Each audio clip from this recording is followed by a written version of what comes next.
जब चंद्रशेखर ने शशांक की बात सुनी, वो तुरंत उसकी तरफ देखकर फ्रॉन करने लगा। जो सिमरन को वाकई में पता था कि उसने कैसे इंसान से शादी की है। उसने शशांक के शब्दों के जवाब में कुछ कहने के लिए मुंह खोला और वो खुद को ऐसा कहने से रोक नहीं पाया। उसको मार देने से सब कुछ सही नहीं हो जाएगा।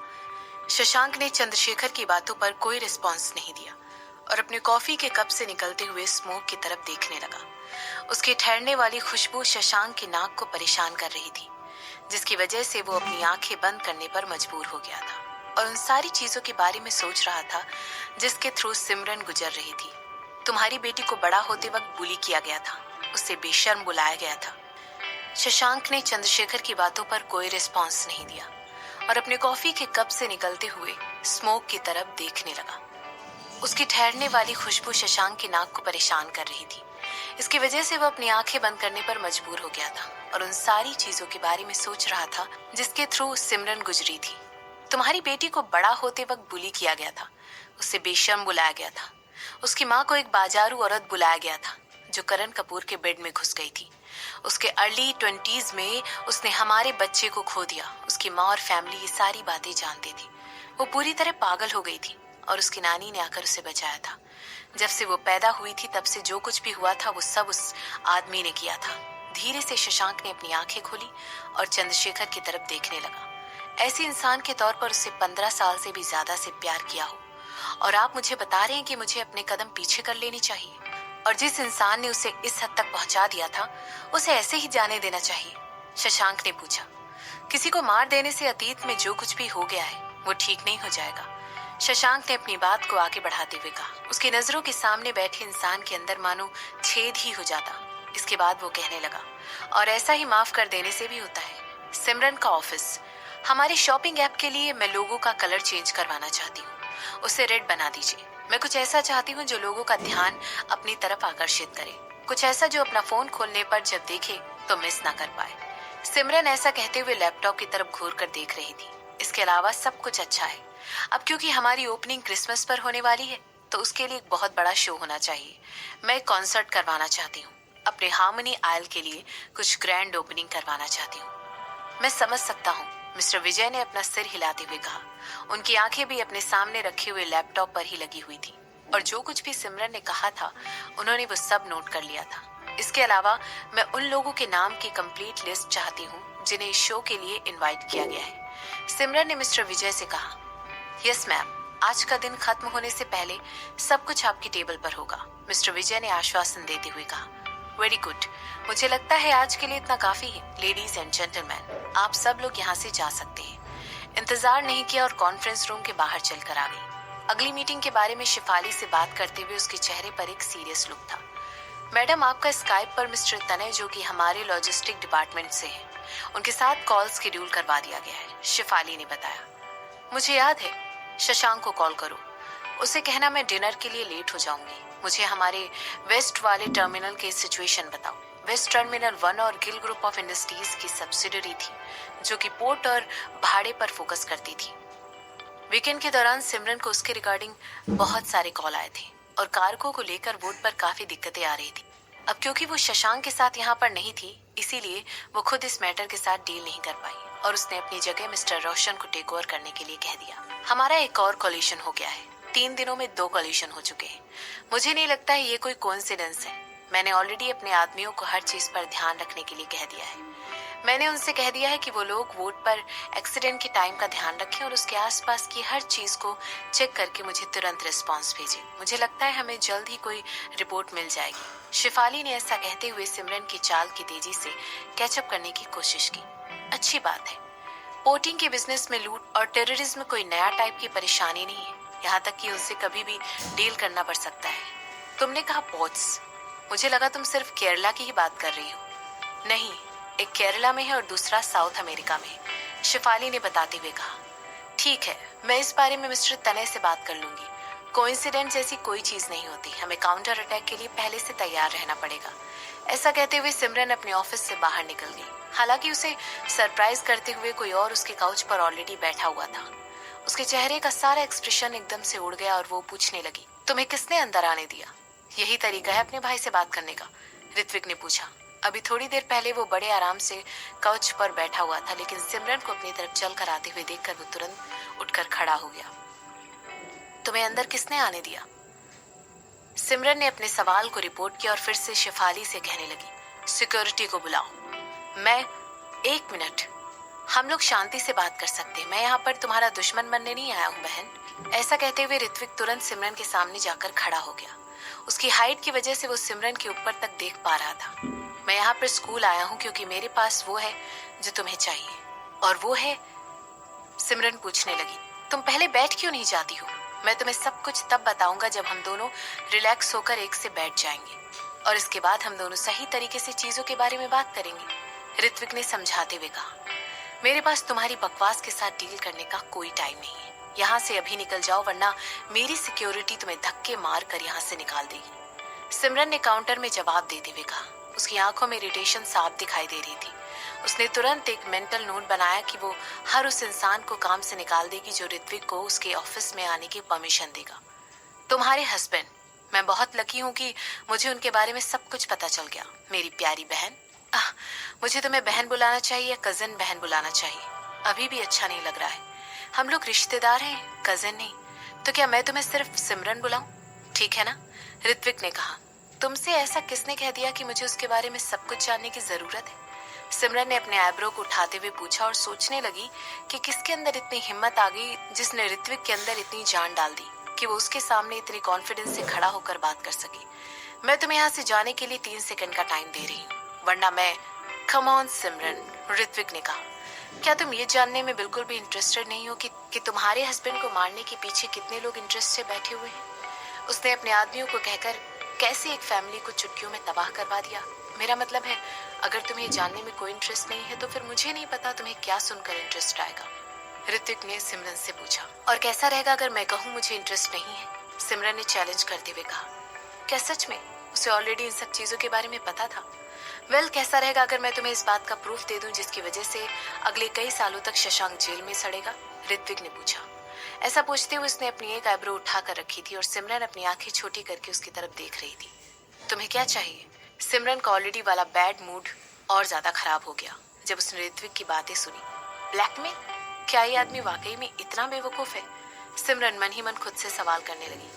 शुरुआत के लिए मुझे कपूर इंडस्ट्री वापस चाहिए, और वो भी अपने नाम पर, ऋत्विक ने कहा। उसकी आंखों में जीत की चमक साफ दिखाई दे रही थी। जैसा कि एक रानी से एक्सपेक्ट था, वो हमेशा अपने राजा को प्रोटेक्ट करने की कोशिश करती है।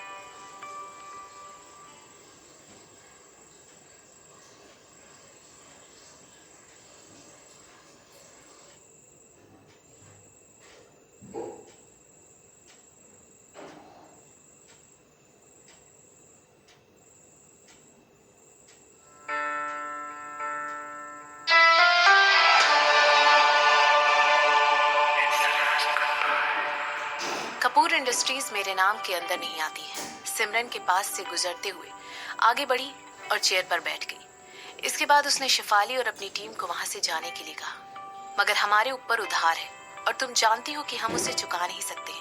मेरा मतलब है अभी तो नहीं। ऋत्विक ने ऐसा कहते हुए उन वादों को याद किया जो उसे उस आदमी से मिले थे, जिसने कहा था कि अगर वो शशांक और सिमरन की रिलेशनशिप को खराब कर देगा तो जीत उसकी होगी। ऐसा कहते हुए वो तुरंत अपने आप को शांत करते हुए सिमरन की टेबल की तरफ बढ़ता है और पूछता है, क्या तुम उस सबूत के बारे में भी पूछना नहीं चाहोगी जो मुझे तुम्हारे हस्बैंड के खिलाफ मिला है?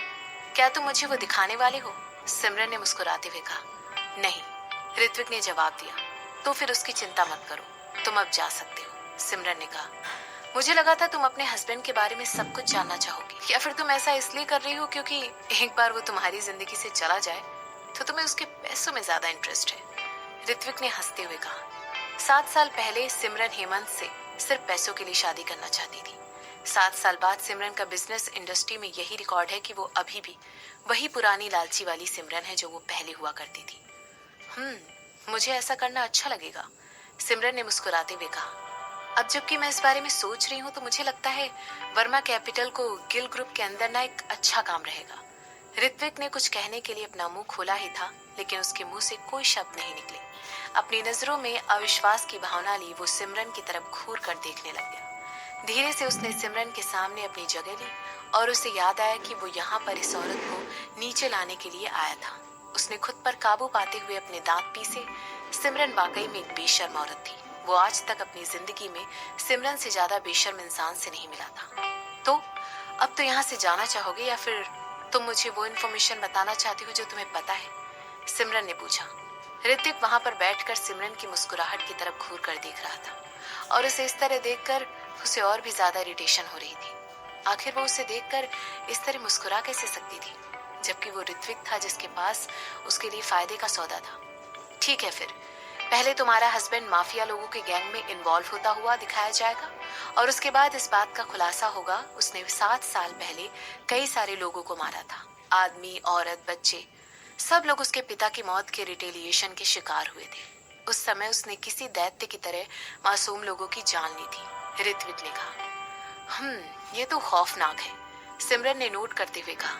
तुम्हें इस बात का कितना यकीन है कि वो शशांक ही था जिसने उन लोगों को मारा था और उसके अलावा कोई साइकोपैथिक जोकर नहीं था? सिमरन ने पूछा। शशांक ने इन सब चीजों को करने का ऑर्डर दिया था और हमारे पास इसके चश्मदीद गवाह भी हैं। वो लोग जिन्होंने ये ऑर्डर रिसीव किया था। अब अगर मैं इस न्यूज को रिलीज कर दूं, मुझे नहीं पता है कि उदयपुर की गवर्नमेंट शशांक का क्या करेगी। ये तुम्हारे हस्बैंड की रेपुटेशन को भी खराब कर देगा, ऋत्विक ने कहा। मैं मानती हूँ, सिमरन ने ऐसा कहते हुए सर हिलाया। तो अब तुम आगे क्या करने की प्लानिंग कर रहे हो? सिमरन ने पूछा। मैं प्लानिंग कर रहा था कि ऐसा कहते हुए ऋत्विक अचानक ही बीच में रुक गया और उसने अपनी बात कंप्लीट नहीं की। वो अपनी आंखें बड़ी करके अपने सामने बैठी हुई औरत को देखने लगा और पूछने लगा, तुम मुझसे ये सब कुछ क्यों पूछ रही हो? वो कभी इस औरत के जाल में फंसने ही वाला था।